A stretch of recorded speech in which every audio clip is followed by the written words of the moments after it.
Hello student, welcome to my YouTube channel. आइए आज हम देखते हैं पुष्पी पादपों में लैंगिक प्रजनन के इम्पोर्टेंट क्वेश्चन जो बोर्ड एग्जाम के लिए बेहद ज़रूरी है और यहाँ से क्वेश्चन भर भर के आते हैं। तो आप इनको पढ़िए और बोर्ड एग्जाम में आप अपने अच्छे मार्क्स पाइए। तो चलिए देखते हैं पहला क्वेश्चन क्या है एनसीईआरटी में, और उससे पहले कुछ पॉइंट देखना चाहते हैं, इम्पोर्टेंट पॉइंट क्या हैं।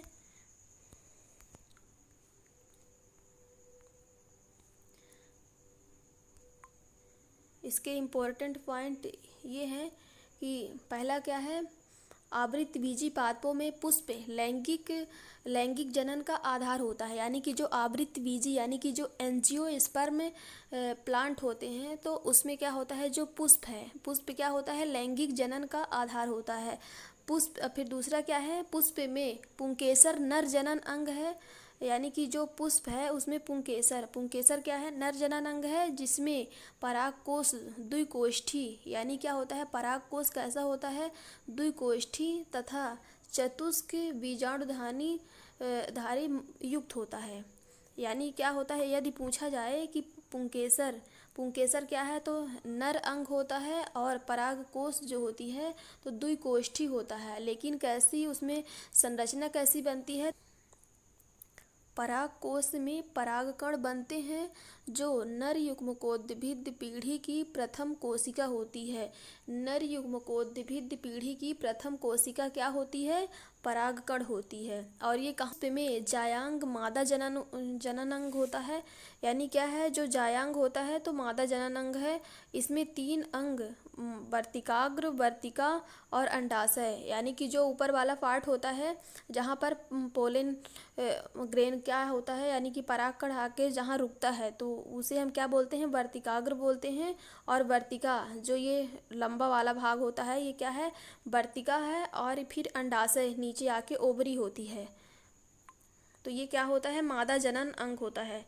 फिर क्या है, अंडाशय में बीजांड उपस्थित होते हैं। यानी जो अंडाशय होता है, अंडाशय में क्या होता है, ये ऐसे संरचना बनी होती है। तो अंडाशय में क्या होता है, क्या होता है, उपस्थित होते हैं। इसमें बीजांड काय को 2 संरक्षी अध्यावरण घेरे हुए रहते हैं। यानी क्या होता है, बीजांड काय को, जिसे हम न्यूसेलस बोलते हैं, को 2 संरक्षी अध्यावरण क्या रहती हैं, घेरे रहती हैं। यानी जिसे हम क्या बोलते हैं, इंटेगुमेंट बोलते हैं। तो क्या करती हैं, उनको सुरक्षा प्रदान करती हैं। और क्या है, बीजांड काय में भ्रूणकोश यानी क्या है, एम्ब्रियोसैक पाया जाता है, जिससे 7 कोशिका तथा 8 केंद्र की होती है।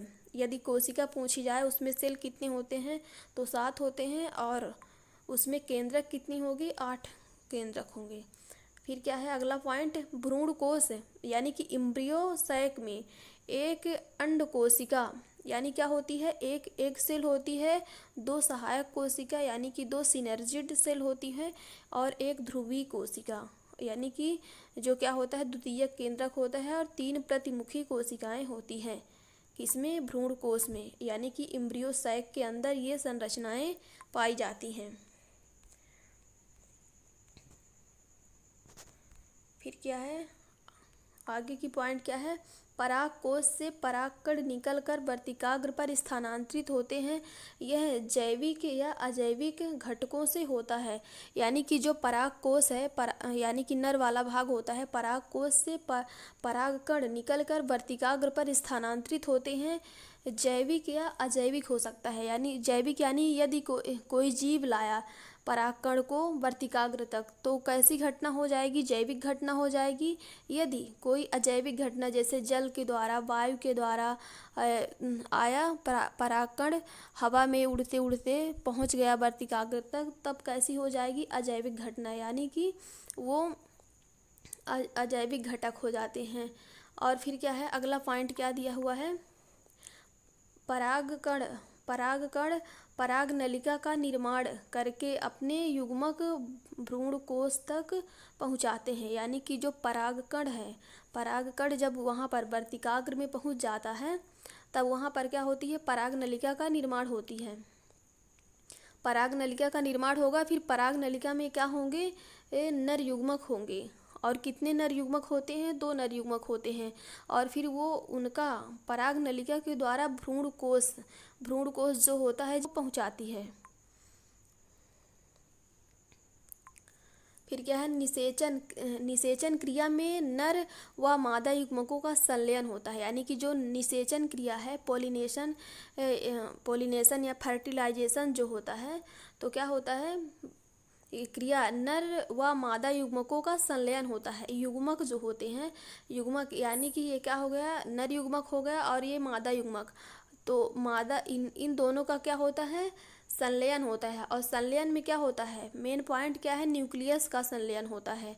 सेल तो मिलती हैं लेकिन ये क्या है, केंद्रक का संलयन होता है।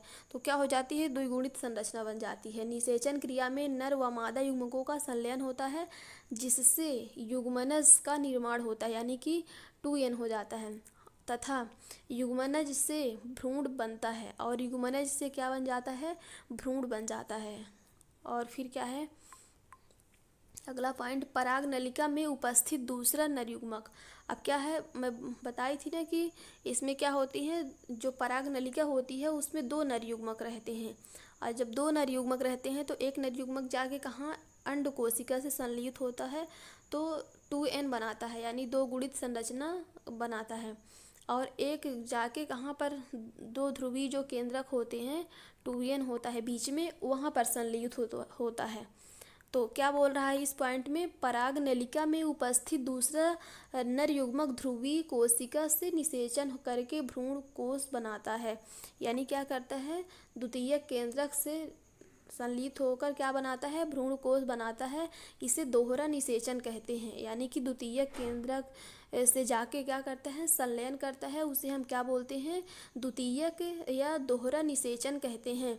फिर अगला पॉइंट क्या दिया हुआ है, परिपक्व द्विबीजपत्री भ्रूण में 2 बीजपत्र, यानी कि जो परिपक्व द्विबीजपत्री भ्रूण में 2 बीजपत्र तथा प्रांकुर चोल सहित एक भ्रूणी अक्ष तथा एक बीजपत्र पत्राधार होता है, जबकि एक बीजपत्री में केवल एक ही बीजपत्र होता है। यानी कि जो एक बीजपत्री होती है उसमें केवल एक ही बीजपत्र होता है, और जो दो बीजपत्र होता है उसमें क्या होता है, प्रांकुर चोल और क्या होता है, परिपक्व द्विबीजपत्री भ्रूण में 2 बीजपत्र तथा प्रांकुर चोल सहित एक भ्रूणी अक्ष तथा एक बीजपत्राधार होता है, जबकि एक बीजपत्री में केवल एक ही बीजपत्र होता है। यानी कि इसमें केवल स्पष्ट बात यह कही है कि जो 2 बीजपत्री है तो उसमें क्या होता है, 2 बीजपत्र होते हैं और प्रांकुर चोल सहित भ्रूणी अक्ष तथा एक बीजपत्रधार होता है। और जबकि एक बीजपत्री में क्या होता है, केवल एक बीजपत्र ही होता है। अब अगला पॉइंट क्या दिया हुआ है, बगैर निषेचन के बीज निर्माण असंग जनन कहलाता है। यानी क्या होता है, बगैर निषेचन के, यानी क्या होता है, फर्टिलाइजेशन के बिना ही बीज का निर्माण हो गया तो उसे हम क्या बोलेंगे, असंग जनन कहलाता है। जो मुख्यतः कहाँ होता है, घास कुल में पाया जाता है। अगर कोई पूछे कि असंग जनन कहाँ पाया जाता है तो घास कुल में पाया जाता है।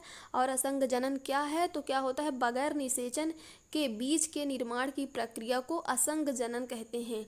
फिर अगला पॉइंट क्या है, एक से अधिक भ्रूण का एक ही बीज में उत्पन्न होता है तो क्या कहलाते हैं, उसे बहुभ्रूणता कहते हैं। और ये मेन पॉइंट आप लोगों के लिए बहुत ज़रूरी है। इससे ऑब्जेक्टिव क्वेश्चन जो होते हैं बहुविकल्पी बनते हैं ना 12th में, तो उसमें आपको सहायता मिलेगी ये पॉइंट से। या है तो बहुत बड़ा चैप्टर, लेकिन 12th के बेस से ये कुछ इम्पोर्टेंट लाइन थी। तो चलिए देखते हैं पहला क्वेश्चन क्या है आपके एनसीईआरटी का। पहला क्वेश्चन है, एक आवृतबीजी पुष्प के उन अंगों का नाम बताएं। यानी कि जो आवृतबीजी एंजियोस्पर्म फ्लावर होता है उसमें उन अंगों का नाम बताएं जहां नर एवं मादा युग्मकोद्भिद का विकास होता है। इसमें ये पूछा है आवृतबीजी के उन अंगों का नाम बताइए जहाँ पर नर एवं मादा युग्मकोद्भिद का क्या होता है, विकास होता है। तो इसका उत्तर क्या होगा, आप कैसे लिखेंगे, पहला क्या है, नर युग्मकोद्भिद क्या होता है, परागकोश, एवं मादा युग्मकोद्भिद क्या होता है, अंडाशय होता है। तो ये हो गया। फिर क्या है, दूसरा क्वेश्चन क्या है, दूसरा क्वेश्चन पूछा हुआ है लघु बीजाणुधानी तथा गुरु बीजाणुधानी के बीच अंतर स्पष्ट करें। यानी कि जो लघु बीजाणुधानी होती है यानी कि माइक्रोस्पोरेंजियम और क्या होती है, ये मेगा स्पोरेंजियम में अंतर स्पष्ट करें, और इन घटनाओं के दौरान किस प्रकार की कोशिका विभाजन संपन्न होता है। तो इन घटनाओं के दौरान कैसा विभाजन संपन्न होता है, आप 11th में पढ़े होंगे। जो सेल डिवीजन होती है दो प्रकार की, एक मियोसिस होती है, एक माइटोसिस होती है, यानी कि समसूत्री और अर्धसूत्री विभाजन होती है, और एक और होती है एमाइटोसिस यानी कि असूत्री होती है। तो क्या होता है कि उसमें से कौन सा विभाजन इन क्रियाओं के दौरान पाया जाता है। और क्या पूछा हुआ है इसमें, इन दोनों घटनाओं के अंत में बनने वाली संरचनाओं का नाम बताएं। तो अब इनका क्या करना है, इनका नाम भी बताना है आपको। पहला तो आप क्वेश्चन अच्छे से पढ़िए कि क्या क्या इसमें पूछा हुआ है। यदि आप क्वेश्चन को अच्छे से पढ़ लेंगे कि एक ही क्वेश्चन में वो बहुत सारे उसी के अंदर में पूछ लेता है, तो उन सभी क्वेश्चन का आंसर आप जब देंगे तभी आप फुल मार्क्स पाएंगे। यदि 5 नंबर का है तभी आप 5 नंबर उसमें पा सकते हैं। यदि 5 नंबर में ये सभी क्वेश्चन वो पूछ लिया है तो आप 3 नंबर का ये लिख सकते हैं और 1-1 नंबर के ये माने जाएंगे। तो ऐसे करके नंबर उसमें क्या किया जाता है, प्राप्त किए जाते हैं। फिर क्या है, अब इसका उत्तर देखते हैं क्या है। लघु बीजाणुधानी तथा गुरु बीजाणुधानी के बीच अंतर देखते हैं। तो पहला क्या है, एक परागकोश में प्रायः 4 लघु बीजाणुधानी पाई जाती हैं। यानी कि जो परागकोश होता है तो उसमें क्या होती है, 4 लघु बीजाणुधानी क्या होती हैं, पाई जाती हैं, जिनमें लघु बीजाणुओं का निर्माण होता है। यानी क्या होता है, जो परागकोश होता है ये क्या होता है, ये जाता है ना नर वाला भाग, ये ऐसा परागकोश बना रहता है। तो क्या होता है, इसमें 4 लघु बीजाणुधानी, इसमें ये क्या होता है, ये टेट्राड रूप में रहता है। यानी क्या होती है, अंडाशय में पाई जाने वाली गोलाकार रचनाएं। यानी कि जो अंडाशय होता है यानी ओवरी में क्या होती है, गोलाकार रचनाएं जो अंडाशय की गुहा में बीजांडसन पर एक वृंत, बीजांडसन पर यानी कि जो बीजांड का आसन होता है उसमें क्या होता है, एक बीजांड वृंत द्वारा लगी होती है, उन्हें बीजांड या गुरु बीजाणुधानी कहते हैं। तो चलिए ये वाला भाग क्या हो गया, ऊपर वाला वर्तिकाग्र हो गया, जहाँ पर क्या होता है यानी कि पोलन ग्रेन यानी परागकण आके क्या होता है, बैठता है। और फिर क्या है, इसके सहायता से ये जो नली है इसके सहायता से क्या होता है, परागकण नीचे जाता है। तो ये क्या कहलाती है, वर्तिका कहलाती है ये वाली भाग। और फिर ये वाला भाग जो फूला हुआ ये दिख रहा है तो ये क्या होती है, ओवरी होती है। अब इसके अंदर क्या होता है, बीजांड स्थित होता है। तो बीजांड आप देख रहे होंगे, ये बीजांड है। तो ये बीजांड के अंदर क्या होता है, ये तीन संरचनाएं नीचे दिख रही हैं। तो क्या है, एक बीच में एग है और अगल बगल जो है सिनर्जिड हैं, और ऊपर क्या है, ये एंटीपोडल सेल हैं, और ये क्या है, द्वितीयक केंद्रक है। क्या होता है, लघु बीजाणुओं के निर्माण की क्रिया को, जब लघु बीजाणु का निर्माण होता है तो इसके निर्माण की क्रिया को हम क्या कहते हैं, लघु बीजाणु जनन कहते हैं। जनन यानी किसी चीज़ का फॉर्मेशन होना, बनना या निर्माण होना। और फिर क्या होता है, इसमें गुरु बीजाणु में क्या होता है, इनमें गुरु बीजाणु जनन की क्रिया होती है। गुरु बीजाणु जनन की क्रिया होती है, इसे क्या बोलते हैं, गुरु बीजाणु जनन बोलते हैं। फिर क्या है, और इसमें क्या पूछा था क्वेश्चन में कि इन दोनों घटनाओं के दौरान कौन सा विभाजन होता है। तो कौन सा होता है, अर्धसूत्री विभाजन होता है। यानी कि जब लघु बीजाणु जनन होता है और गुरु बीजाणु जनन होता है, इन दोनों प्रोसेस के दौरान अर्धसूत्री विभाजन होता है, परागकण बनेगा। लेकिन जब गुरु बीजाणु जनन होगा तो गुरु बीजाणु से क्या बनेंगे, गुरु बीजाणु जनन में गुरु बीजाणु बनेगा या भ्रूण कोष बनाने वाला एक गुरु बीजाणु बनता है। तो ये संरचनाएं इनमें आप देख सकते हैं, ये बनेंगी।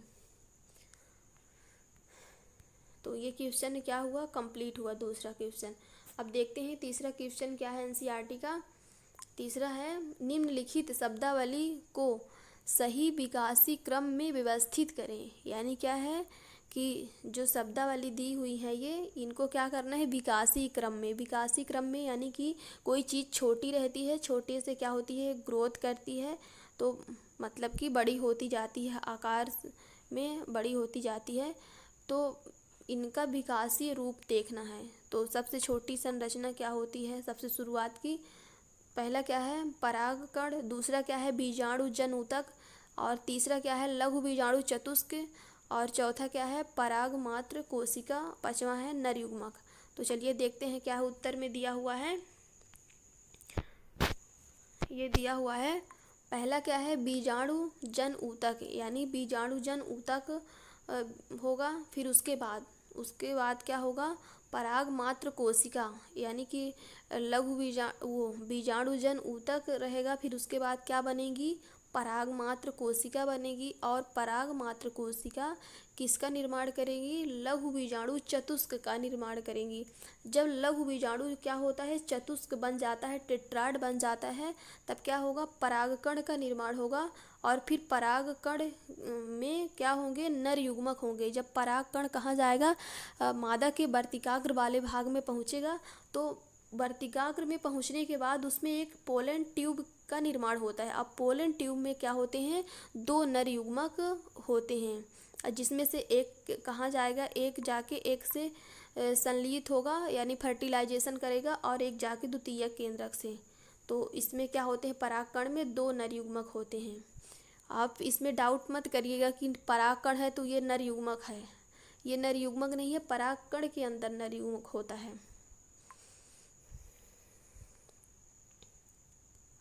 फिर क्या है, चौथा क्वेश्चन क्या है, एक प्ररूपी आवृतबीजी बीजांड के भागों का विवरण दिखाते हुए एक स्पष्ट एवं साफ सुथरा नामांकित चित्र बनाइए। तो क्या है, बीजांड यानी कि ओव्यूल, यह एक अंडाकार सफ़ेद संरचना है।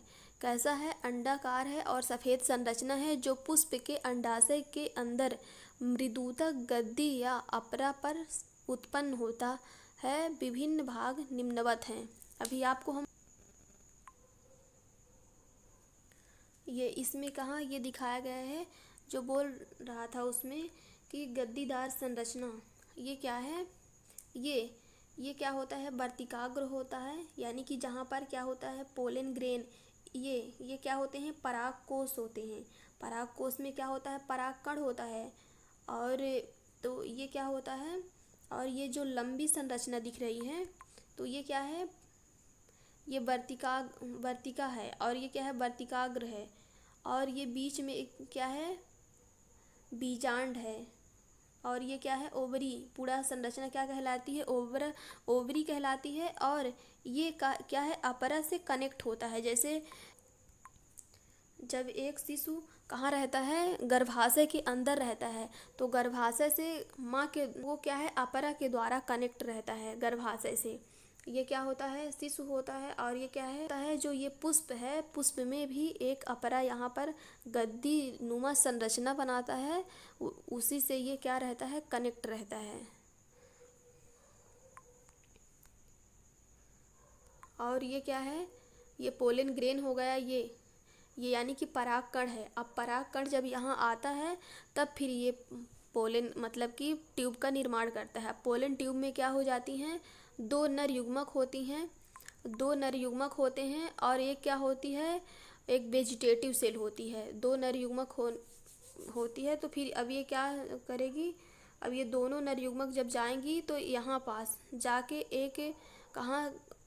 एक सेल से फर्टिलाइजेशन करेगी, और एक जाके ये जो द्वितीयक केंद्रक है इससे, तो त्रिगुणित संरचना यहाँ बन जाएगी, यहाँ पर दो गुणित संरचना बनेगी, जिसको हम क्या बोलेंगे, दोहरा निषेचन बोलेंगे। का वृंत है जिसके द्वारा यह अपरा से जुड़ा होता है। बीजांड पर उपस्थित वह बिंदु जहाँ जहाँ फ्यूनिकल इसके साथ संपर्क में आता है हाइलम कहलाता है। यानी क्या होता है, बीजांड वृंत और बीजांड के जब संपर्क में आता है ये नीचे वाला भाग क्या होता है, बीजांड वृंत कहलाता है। यानी कि ये ऐसी संरचना बनती है, तो ये क्या होती है, ये संरचना बनती है यहाँ पास, तो ये क्या हो जाता है, बीजांड वृंत हो जाती है। और ये क्या होता है, बीजांड। तो इसमें ये संरचना जब पास आती है तो इसे हम क्या बोलेंगे, हाइलम बोलेंगे। और नीचे वाला क्या होता है, फ्यूनिकल होता है। तो ये क्या बोल दिए, हाइलम। फिर क्या है, एनाट्रोपस या उल्टे बीजांड में फ्यूनिकल भी बीजांड को काय के साथ समाती है जिसे रेफी कहते हैं। यानी आगे चलकर क्या होता है, एक उभार टाइप संरचना बनती है जिसे हम क्या बोलते हैं, रेफी कहते हैं। फिर क्या है, अध्यावरण। ये बीजांड के एक या दो बहुकोशिकी क्यूटिकल युक्त स्तर होता है।